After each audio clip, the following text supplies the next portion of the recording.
अस्सलाम वालेकुम, मैं हूं शाज़ेब खानज़ादा। इमरान खान गिरफ्तार होंगे या उन्हें जमानत मिलेगी, आज भी ये सवाल सबसे बड़ी खबर बना रहा। आज भी दिन भर इस हवाले से ड्रामाई पेशरफ्त होती रही। इससे पहले 15 और 16 फरवरी को भी ये मामला खबरों में रहा था। लाहौर हाई कोर्ट में समाअत होती रही और मुलतवी होती रही। मुसलसल 2 दिन तक अदालत इमरान खान को ज़ाती हैसियत में बुलाती रही और इमरान खान पेशी से गुरेज करते रहे। उनके वकला कभी एक वजह और कभी दूसरी वजह देते रहे। इमरान खान अदालत के सामने पेश होंगे या नहीं होंगे, ये सबसे बड़ा सवाल बना रहा। 15 फरवरी को इस्लामाबाद की इंसदाद दहशतगर्दी की अदालत के जज जवाद अब्बास ने इलेक्शन कमीशन के बाहर एहतजाज से मुताल्लिक केस में जमानत के अलावा इमरान खान की इस्तिस्ना की दरख्वास्त भी खारिज कर दी थी। दरख्वास्त जमानत खारिज होने के फौरन बाद इमरान खान के वकला ने लाहौर हाई कोर्ट में हिफाजती जमानत की दरख्वास्त दायर कर दी ताकि इमरान खान को गिरफ्तारी से बचाया जा सके।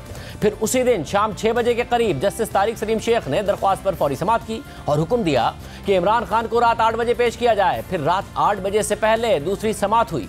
इमरान खान के वकला अदालत में पेश हुए और मजीद मोहलत मांग ली। अदालत ने फिर मोहलत दे भी दी और समाअत रात 8:15 बजे तक के लिए मुलतवी कर दी। 8:15 बजे इस मामले की तीसरी समाअत हुई। इमरान खान इस दफा भी पेश नहीं हुए। उनके वकला ने एक बार फिर मोहलत मांग ली और अदालत ने अगले दिन यानी 16 फरवरी की सुबह तक के लिए मोहलत दे दी और समाअत मुलतवी कर दी। 16 फरवरी की सुबह जस्टिस तारिक सलीम शेख पर मुश्तमिल सिंगल बेंच ने मामले की चौथी समाअत की। इमरान खान एक बार फिर पेश नहीं हुए और उनके वकला ने एक बार फिर मोहलत मांग ली और अदालत ने एक बार फिर मोहलत देते हुए समाअत दिन 12:30 बजे तक मुलतवी कर दी।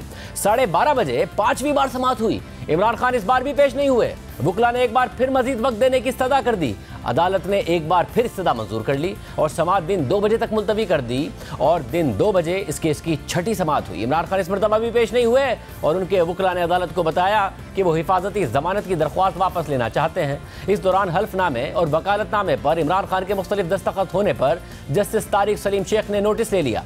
इमरान खान के वकील की दरख्वास्त वापस लेने की इस्तदा भी रद्द कर दी और रिमार्क्स दिए कि यह संगीन मामला है और इस पर तौहीन अदालत की कार्रवाई हो सकती है। अदालत ने एक बार फिर समाअत 4 बजे तक मुलतवी कर दी और इमरान खान को एक बार फिर तलब कर लिया, लेकिन फिर शाम 4 बजे इस केस की 7वीं समाअत हुई तो इमरान खान इस बार भी पेश नहीं हुए। उनके वकला ने इस्तदा की कि वीडियो लिंक पर इमरान खान की वजाहत सुन ली जाए। अदालत ने एक बार फिर ये इस्तदा मुस्तरद कर दी और समाअत शाम 6:30 बजे तक मुलतवी कर दी। शाम 6:30 बजे के बाद इस केस की 8वीं समाअत हुई। इमरान खान अदालत के सामने फिर पेश नहीं हुए। उनके वकला ने इस दफ़ा सिक्योरिटी खदशात जाहिर कर दिए। अदालत ने IG पंजाब को इमरान खान के वकला के साथ मीटिंग करने और एडवोकेट जनरल पंजाब को इमरान खान की सिक्योरिटी से मुताल्लिक हुक्म पर अमल यकीनी बनाने का हुक्म दे दिया और इमरान खान को 20 फरवरी को दिन 2 बजे तक पेश होने की मोहलत देते हुए समाअत दोबारा मुलतवी कर दी। यानी ये मामला हिफाजती जमानत के बजाय दोहरे दस्तखतों का केस बन गया था और इसमें भी इमरान खान को ज़ाती तौर पर तलब किया गया था। और फिर आज दिन 2 बजे जब इस केस की नवी समाअत हुई, इमरान खान इस दफ़ा भी पेश नहीं हुए और उनके वकील ने यह तस्लीम कर लिया कि इमरान खान की दरख्वास्त पर उनके दस्तखत नहीं थे। जस्टिस तारिक सलीम शेख ने इस पर रिमार्क्स दिए कि आप कानून का मजाक उड़ा रहे हैं, मैं इमरान खान को शो कॉज नोटिस कर देता हूँ। इस पर इमरान खान के वकील ने दोबारा मोहलत मांग ली और अदालत को यकीन दिलाया कि शाम 5 बजे अदालत में होंगे। दूसरी तरफ इमरान खान के वकला ने 16 फरवरी को एक तरफ जस्टिस तारिक सलीम शेख की अदालत में हिफाजती जमानत वापस लेने की इस्तदा की और लाहौर हाई कोर्ट में ही एक दूसरे केस में हिफाजती जमानत की दरख्वास्त दायर कर दी थी। ये मुकदमा इस्लामाबाद के थाना संजानी में दर्ज है, जिसमें इमरान खान समेत तहरीक इंसाफ के मुतादिद रहनुमाओं पर इलेक्शन कमीशन के खिलाफ एहतजाज करने पर दहशतगर्दी की दफात लगाई गई थी। यह एहतजाज 21 अक्टूबर 2022 को इलेक्शन कमीशन की जानिब से इमरान खान को नाअहल किए जाने के खिलाफ किया गया था। इस केस में हिफाजती जमानत की दरख्वास्त 16 फरवरी को लाहौर हाई कोर्ट के 2 रुकनी बेंच के सामने लगी, जो जस्टिस अली बाकर नजफी और जस्टिस शहबाज रिजवी पर मुश्तमिल था। 16 फरवरी को शाम 5 बजे के बाद इस केस की समाअत हुई और अदालत ने इमरान खान को ज़ाती हैसियत में तलब करते हुए समाअत शाम 6:30 बजे तक के लिए मुलतवी कर दी। 6:30 बजे के बाद दोबारा समाअत हुई तो इमरान खान इस केस में भी अदालत के सामने पेश नहीं हुए, लेकिन 2 रुकनी बेंच ने इमरान खान को मोहलत देने के बजाय उनके पेश ना होने पर जमानत की दरख्वास्त खारिज कर दी थी। आज दिन 3 बजे के बाद यही दरख्वास्त दोबारा लाहौर हाई कोर्ट में दायर की गई।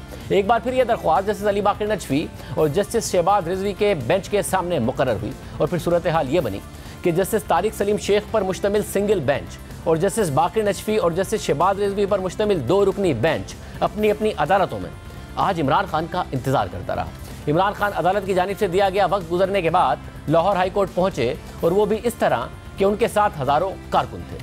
तहरीक इंसाफ के रहनुमा ये दावे करते रहे कि लोग खुद अपने तौर पर इतनी बड़ी तादाद में अदालत तक आ गए हैं, लेकिन इससे पहले लाहौर हाई कोर्ट पहुंचे ट्विटर पर टॉप ट्रेंड बन चुका था।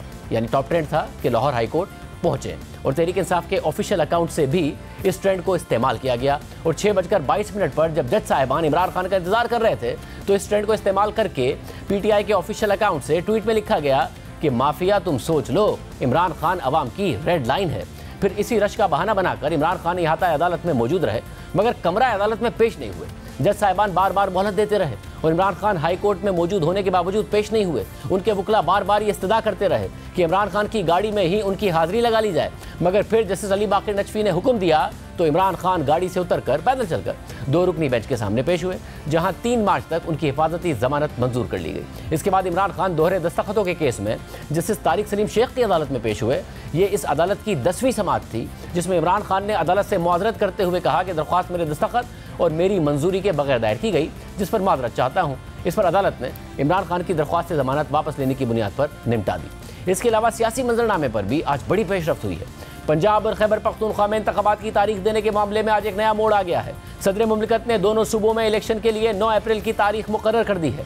सदर मुमलिकत डॉक्टर आरिफ अलवी की तरफ से chief election commissioner Sikandar Sultan Raja को लिखे गए खत में कहा गया है कि पंजाब और खैबर पख्तूनख्वा के गवर्नर्स और इलेक्शन कमीशन के आईनी दफातर पहले आप नहीं पहले आपके उर्दू मुहावरे की तरह गेंद एक दूसरे के कोर्ट में डाल रहे हैं। 8 और 17 फरवरी को इलेक्शन कमीशन को खुतूत लिखे गए और चीफ इलेक्शन कमिश्नर को मुलाकात की दावत दी गई मगर इलेक्शन कमीशन ने मुआजरत कर ली। इस वक्त अदालती फोरम से कोई हुक्म इम्तना नहीं है, लिहाजा इलेक्शन एक्ट के सेक्शन 57(1) के तहत इख्तियारात का इस्तेमाल करते हुए मैं 9 अप्रैल बरोज इतवार को पंजाब और खैबर पख्तूनख्वा की सूबाई असम्बलियों के आम इंतखाबात करवाने का ऐलान करता हूँ। इलेक्शन कमीशन कानून के तहत पाबंद है कि वो सेक्शन 57(2) के तहत इलेक्शन का प्रोग्राम जारी करे। सदर मुमलिकत के इस इक़दाम पर वफाकी वज़रा ने सख्त तनकीद की है और इसे गैर आईनी करार दे दिया। आज अपनी जो आईनी औकात है सदर की उससे तजावज़ करते हुए उसने इलेक्शन की डेट दे दी है जिसका उसके साथ ताल्लुक ही कोई नहीं। It is like almost amounts to abrogating the constitution. गैर आईनी इकदाम उठाए जब जाते हैं उनकी जो भी सज़ा है तजवीज़ करता है आइन जो है वो हम अपना राइट रिजर्व रखते हैं कि इनके खिलाफ जो है उसके तहत कार्रवाई होगी। आज आइन का प्यार दे के कहते हैं, सीने पे हाथ रख के मैंने आइन की पासदारी करनी है। आपके मुंह से ये बातें अच्छी नहीं लगती। आप यहाँ आइन की पासदारी करें या कहें कि मैं उसका मुलाजिम हूँ, मैं आइनी सरबराह नहीं हूँ। आप ना सिर्फ अदालती मामलात में मुदाखलत कर रहे हैं बल्कि अपने लीडर को खुश करने के लिए आइन शिकनी के मुर्तकिब हो रहे हैं। आप आइन बनाने वाले भी नहीं हैं, आइन की तशरीह करने वाले भी नहीं है। सदर मुमलिकत साहब, पार्लियामान ने आइन बनाया, उसकी तशरीह अदालतें कर रही हैं, आपको ये इख्तियार किसी ने दिया। बड़ी अहम डेवलपमेंट हुई है और तीसरी तरफ एक और मामला भी गुज़िश्ता हफ्ते से अहमियत इख्तियार किए हुए है। साबिक वज़ीर आला पंजाब परवेज़ इलाही की मुबैयन ऑडियो का मामला अभी भी किसी करवट नहीं बैठ सका है। नून लीग की सीनियर नायब सदर मरियम नवाज ने ऑडियो लीक्स में मौजूद सुप्रीम कोर्ट के जज से मुस्ताफ़ी होने का मुतालबा कर दिया है जबकि चेयरमैन पीटीआई इमरान खान ने इसे इंसानी हुकूक की खिलाफ वर्जी करार देते हुए सुप्रीम कोर्ट के तमाम जजेस को इसकी तहकीकात के लिए खत लिख दिया है। अब एस्टैब्लिशमेंट के कंधे नहीं रहे तो अब अदलिया के कंधों पे चढ़ के आने की तैयारी कर रहा है। इस मुल्क को ईमानदार जजेस की जरूरत है, ईमानदार जजेस की जरूरत नहीं है। और आप ये देखो उनका नाम आए हुए कितने दिन गुजर गए, इतनी इखलाकी जुर्रत नहीं कि जस्टिस क्योंकि उनका नाम आया है जरा इखलाकी जुर्रत का मुजाहरा करें और इस्तीफा दें और अदलिया पर लगने वाले धब्बे को मिटाएं। अदलिया को भी चाहिए कि ऐसे अनासिर का एहतसाब करें। मैं फैज के चेले चांटों की बात करती हूं जो फैज के जाने के बाद भी आज उसका काम कर रहे हैं। जबकि दूसरी जानिब चेयरमैन पीटीआई इमरान खान ने मुबैयन ऑडियो लीक्स की तहकीकात के लिए सुप्रीम कोर्ट के तमाम जजेस को खत लिख दिया है और साथ ही गुज़िश्ता साल अक्टूबर में वज़ीर आज़म हाउस और वज़ीर आज़म दफ्तर की रिकॉर्डिंग के खिलाफ दायर दरख्वास्त को भी फौरी समाअत के लिए मुकर्रर करने की इस्तदा कर दी है।